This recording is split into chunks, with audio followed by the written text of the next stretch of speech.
দর্শক, ফিরে এলাম ছোট্ট বিরতির পরে। কথা হচ্ছিল মিস্টার হকের সঙ্গে। এই মর্টগেজ ডিফল্টের ক্ষেত্রে একজন বড়োয়ারের কী কী রেমেডিজ অ্যাভেলেবল?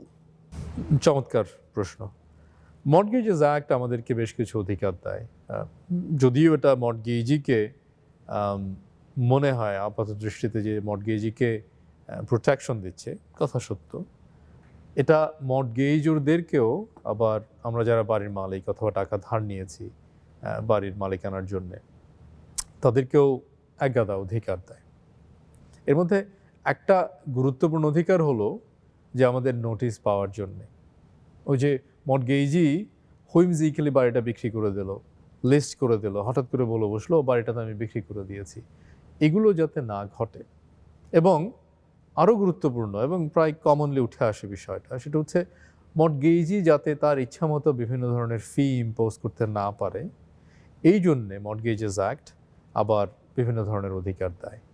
তো যেমাত্র আমি একটা পাওয়ার অফ সেল নোটিশ পেলাম, আমার উচিত হবে খুব সম্ভবত আমার একটা লয়ারের কাছে যাওয়া এবং পরামর্শ নেওয়া যে আমার আসলে কি কি অধিকার আছে। এই যে একটা পাওয়ার অফ সেল নোটিশ আমি পেয়েছি, আমাকে বলুন আমি এখানে কি করতে পারি। আমি এখন টাকার বন্দোবস্ত করছি, কিন্তু আমার তো কিছুটা সময় দরকার। ও যে 35 দিন আমাকে সময় দিয়েছে, এটা তো আমার জন্য যথেষ্ট নয়। একজন উকিল আপনাকে সাহায্য করবে, আপনার যে বাড়তি সময়টা দরকার সেই সময়টা মর্টগেজির সাথে নেগোশিয়েট করে আপনাকে এনে দেওয়ার জন্যে। এবং আপনি এটাও বলতে পারেন যে আমার অধিকার আছে এই যে বিভিন্ন চার্জগুলো করা হয়েছে, এর মধ্যে কোনটা লফুল এবং কোনটা আনলফুল, এটা চ্যালেঞ্জ করবার জন্যে একজন উকিল আপনাকে এখানেও সাহায্য করতে পারে। সো হ্যাঁ, একটা মর্টগেজের অবশ্যই অধিকার আছে একটা স্পেসিফিক নোটিশ পাওয়ার জন্যে, জানার জন্য যে কত টাকা দিতে হবে এবং কত তারিখের মধ্য দিয়ে দিতে হবে। এবং যেটা নোটিস অফ সেলের মধ্যে লেখা না থাকলেও মর্টগেজেস অ্যাক্ট এবং ফেডারেল ইন্টারেস্ট অ্যাক্ট কিন্তু আরও অনেকগুলো প্রোটেকশন দেয় আমাদেরকে। ধন্যবাদ মিস্টার হক। এই ক্ষেত্রে আমার মনে হয় দর্শকদের উদ্দেশ্যে একটা জিনিস আমার বলা বাঞ্ছনীয়, যে আপনারা যখন mortgage default, power of sale অথবা এই ধরনের যে সমস্ত নোটিশ পাবার পরে, যেটা আমাদের একটা নর্মাল কনসেপ্ট আছে যে যা নোটিশ দিয়েছে, যা পয়সা চেয়েছে, এটা দিতেই হবে। আমার মনে হয় এই ক্ষেত্রে আপনাদের একজন লয়ারের সঙ্গে কথা বলা উচিত, কারণ মর্টগেজ অ্যাক্ট অনুযায়ী আপনাকে অনেকগুলো প্রোটেকশন দেওয়া আছে, যে অনেক কস্ট অ্যান্ড এক্সপেন্সেস যেটা ব্যাংক অথবা লেন্ডার দাবি করে, সেগুলো থেকে কিন্তু আপনি বের হয়ে আসতে পারেন। হয়তো অনেক কিছুই আছে যেগুলো আনজাস্টিফাইড। সো এখানে খুব খুব ইম্পর্টেন্ট যে আপনি নোটিশটা পাওয়ার পরে অবশ্যই একজন অভিজ্ঞ মর্টগেজ ডিফেন্স লয়ারের সঙ্গে আপনার যোগাযোগ করা উচিত। শুনেছি যে আমি যদি এই মুহূর্তে এখন ব্যাংক্রাপসি ডিক্লেয়ার করি, তাহলে আমার কোনো রেমেডি আছে কিনা, বা আমি কি এটা থেকে পরিত্রাণ পেতে পারি কিনা। sort of a remedy of last resort আর কি। আমার মনে হয় যে ব্যাংক্রাপসি ঘোষণা করা,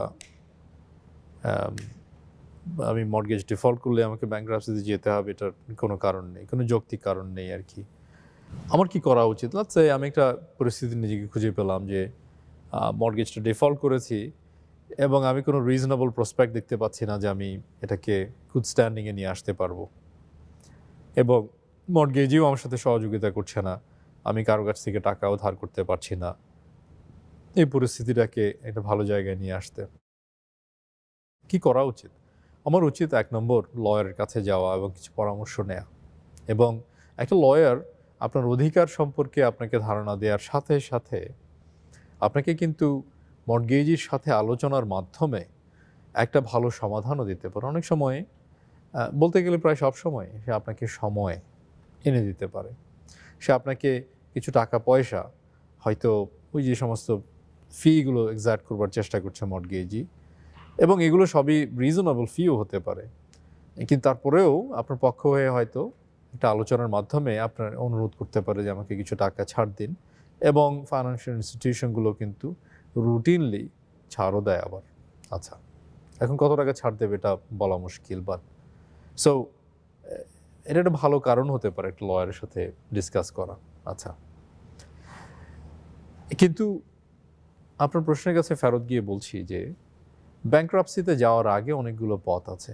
কীরকম? আমি মর্টগেজর হিসাবে নতুন আরেকটা ব্যাংকের কাছে যেতে পারি।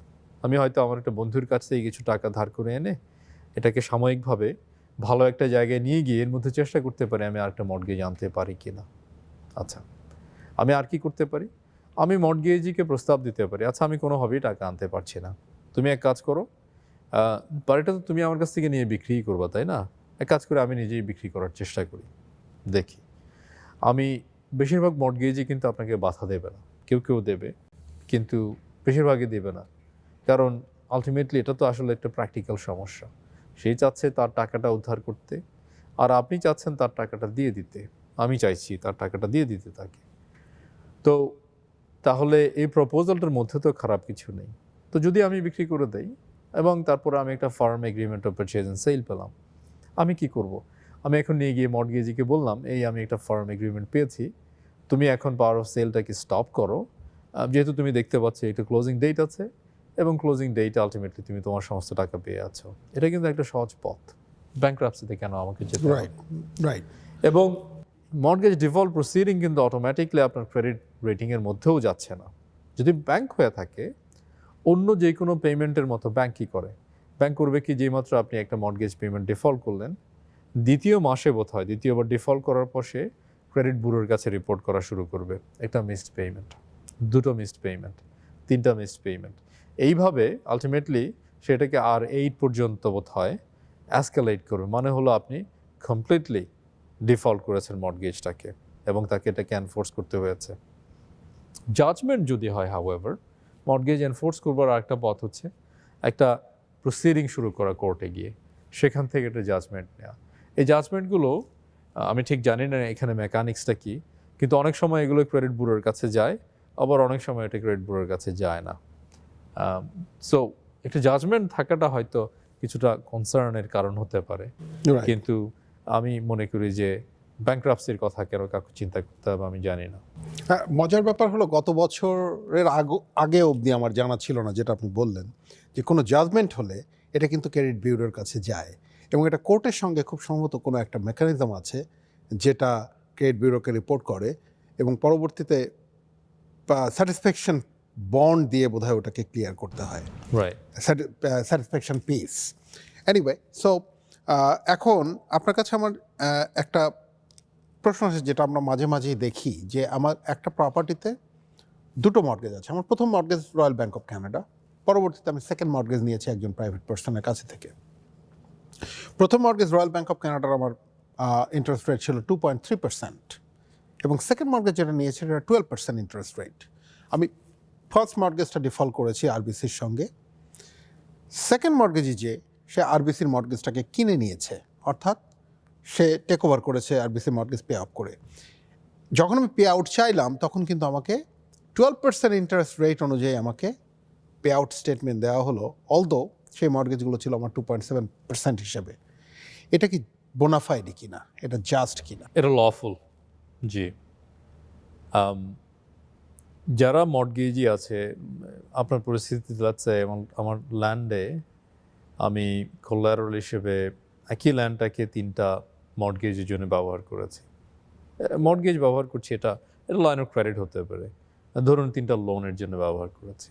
যেভাবে আইনটা কাজ করে সেটা হচ্ছে যে যেইমাত্র একটা নোটিস অফ ডিফল্ট ইস্যু করলো, নোটিস অফ সেল আছে, ফার্স্ট মর্টগেজি হচ্ছে আরবিসি শুরু করলো, সে করবে কি, সে শুধু মর্টগেজরকে নোটিস দিচ্ছে না, কিন্তু সে সাবসিকুয়েন্ট যারা রেজিস্ট্রান্ট আছে, মানে যারা মর্টগেজি আছে, এদেরকেও কিন্তু নোটিস দিচ্ছে যে তার মর্টগেজটা এখন ডিফল্টে আছে।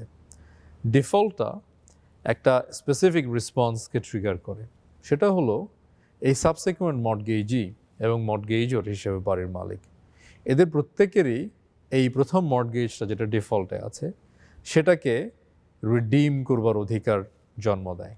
এবং এই রিডিম করার অধিকারটা শুধু আমি বাড়ির মালিক মর্টগেজরের আছে তাই নয়, এই মর্টগেজি যারা আছে সাবসিকুয়েন্ট তাদেরকেও দেয়। এবং ইনফ্যাক্ট প্রত্যেকটা সাবসিকুয়েন্ট মর্টগেজেরই তাদের স্ট্যান্ডার্ড চার্জ টার্মের মধ্যে যদি নাও থাকে, তাদের অন্যান্য মর্টগেজ ডকুমেন্টের মধ্যে স্পেসিফিকলি বলা থাকবে যে সে তার কোল্যাটারালকে সংরক্ষণ করবার জন্যে সে যে কোনো ধরনের স্টেপ নিতে পারে। যেমন ধরুন তার কোল্যাটারালে যদি দেখা যায় ছাদ উড়ে গেছে ঘূর্ণিঝড়ে, সে এসে ছাদটা ঠিক করে দিয়ে যেতে পারে এবং সেটা মর্টগেজরের কাছ থেকে উদ্ধার করতে পারে পরে। প্রপার্টি ট্যাক্স যদি বাকি পড়ে সে এসে প্রপার্টি ট্যাক্সটা দিতে পারে। সিমিলারলি সে ফ্রেশ মর্টগেজটাও এন্টায়ারলি কিনে নিতে পারে। তাহলে সে যে অ্যাডিশনাল কস্টটা ইনকার করলো এখন মর্টগেজই যদি কিনে নেয় ফ্রেশ মর্টগেজটাকে, তাহলে কি ইন্টারেস্ট রেটে সেই টাকাটাকে রিকভার করবে? কারণ এটা তো তার নতুন ইনভেস্টমেন্ট। রাইট। এই নতুন ইনভেস্টমেন্টের উপর সে কি রেটে ইন্টারেস্ট নেবে? সাধারণত আইনের উত্তর হচ্ছে, এবং এটা ওই মর্টগেজ ডকুমেন্টের মধ্যেই লেখা থাকবে, যে এটা হবে ওই সাবসিকুয়েন্ট মর্টগেজের যে টার্ম, যে 12% বললেন আপনার উদাহরণে, সে 12%টাই পুরো অ্যামাউন্টের উপরে চার্জ করবে, এবং এটার রেজাল্ট কিন্তু মর্টগেজের জন্য অত্যন্ত দুঃখজনক। Right, right. ধন্যবাদ।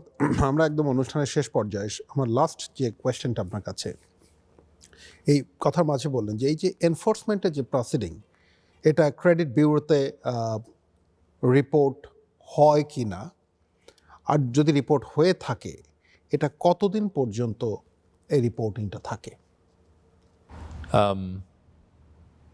আমি বোধহয় নট দি এক্সপার্ট, কিন্তু সাধারণত 7 বছর পর্যন্ত খুব সম্ভবত আমাদের ক্রেডিট ব্যুরোতে একটা ইনফরমেশন ঢুকলে সেটা 7 থেকে 10 বছর বিভিন্ন অনুযায়ী 7 বছরের বেশি হওয়ার সম্ভাবনা আছে থাকে এবং ক্রেডিট ব্যুরোতে এটা রিপোর্ট হয়।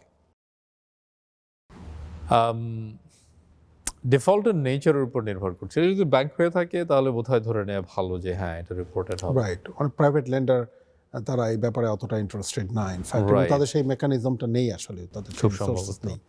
এনিওয়ে, মিস্টার হক, আমরা খুব স্বল্প পরিসরে যতটুকু জানা সম্ভব আমরা জানলাম। আপনি যদি দর্শকদের উদ্দেশ্যে কিছু বলতে চান এই মর্টগেজ ডিফল্ট রিলেটেড, আপনার কোনো মেসেজ যদি তাদেরকে দিতে চান, প্লিজ ডু সো। ধন্যবাদ। মর্টগেজ ডিফল্ট করা of the end of the world. কখনোই আমরা চাই না যে আমাদের ফাইন্যান্সিয়াল অব্লিগেশনগুলোর পিছনে পড়ে যেতে, কিন্তু জীবনে বিভিন্ন ঘটনা তো ঘটেই। কোনো মর্টগেজের কোনো কারণে ইচ্ছাকৃতভাবে মর্টগেজ ডিফল্ট করে না।